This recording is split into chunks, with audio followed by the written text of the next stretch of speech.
আজ ছিল আমার বাড়িতে টিচার্স ডের অনুষ্ঠান। এখানে আমার মা নিজে হাতে সব রান্না বান্না করছে আমার স্টুডেন্টদের জন্য। তাদের জন্য আজকে স্পেশাল মেনু ছিল ফ্রাইড রাইসের চিলি চিকেন।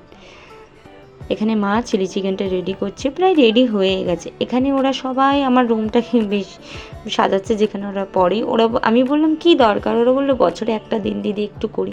বললাম কর তোরা আনন্দ। এখানে ওরা আমার জন্য একটা কেক নিয়ে এসেছিল। আমি ওদের কথা মতো সেদিনকে খুব সুন্দর করে সেজেও ছিলাম।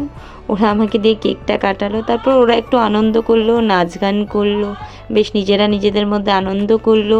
আমি খুব খুশি ছিলাম সেদিনকে যে ওরা এত আনন্দ খেলো দিলো। এবার আমাকে লাস্টে এই গিফটটা দিয়েছে, বললো দিদি এটা খোলো।